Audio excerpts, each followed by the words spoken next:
ഇത് സുപ്രീമിൻ്റെ ആൾ spice restaurant ആണ്. ഒരു വീട്ടിലാണ് ഇത് നടത്തുന്നത് കേട്ടോ.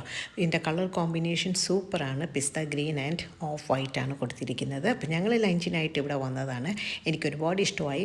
ഫാമിലി ആയിട്ട് വരാൻ പറ്റിയ സ്ഥലമാണ്. നല്ല പ്രൈവസിയൊക്കെ ഉണ്ട്. പിന്നെ പ്ലേസ് മാറ്റിൽ ഇത് കൊല്ലത്തിൻ്റെ കഥ എന്ന് പറഞ്ഞൊരു സ്കെച്ചൊക്കെ കൊടുത്തിട്ടുണ്ട്. പിന്നെ ഓരോ റൂമിനും ഓരോ പേരാണ് കൊടുത്തിരിക്കുന്നത്. അതുപോലെ കൊല്ലത്തിൻ്റെ ചെറിയ ചെറിയ സ്റ്റോറീസൊക്കെ ഇതിൽ എഴുതിയിട്ടുണ്ട്. പിന്നെ അവിടുത്തെ സ്റ്റാഫിനും എല്ലാം പിസ്ത ഗ്രീൻ ഒരു യൂണിഫോമാണ് കൊടുത്തിരിക്കുന്നത്. പിന്നെ നല്ല ഒരു ഫാമിലി ഒരു അറ്റ്മോസ്ഫിയർ എനിക്ക് ഫീൽ ചെയ്തു. പിന്നെ ഇത് നടുമുറ്റമാണ്. നടുമുറ്റത്തിനടുത്തായിട്ടാണ് വാഷിംഗ് ഏരിയ കൊടുത്തിരിക്കുന്നത്. വളരെ നീറ്റ് ആൻഡ് ക്ലീൻ ആണ്. എല്ലാം കഴിഞ്ഞ് ഞങ്ങൾ ഇറങ്ങിയപ്പോൾ അതിൻ്റെ ലെഫ്റ്റ് സൈഡിലായിട്ട് സുപ്രീമിൻ്റെ തന്നെ ഒരു ബേക്കറി ഉണ്ട്. പിന്നെ കൊല്ലം കണ്ടാൽ ഇല്ലം വേണ്ട, കൊടുത്താൽ കൊല്ലത്തും കിട്ടും എന്നുള്ള കോട്ടിങ്സ് എനിക്ക് ഒരുപാട് ഇഷ്ടമായി. കാരണം ഞാനും ഒരു കൊല്ലംകാരിയാണ് കേട്ടോ, അതുകൊണ്ടാണ്. അപ്പം ഞങ്ങൾ ഇവിടുന്ന് കുറച്ച് സാധനങ്ങളൊക്കെ വാങ്ങിച്ചിട്ട് അവിടുന്ന് ഇറങ്ങി. അപ്പോൾ ഇവിടെ വരാത്തവരാരെങ്കിലും ഉണ്ടെങ്കിൽ ഒന്ന് വന്ന് നോക്കൂ.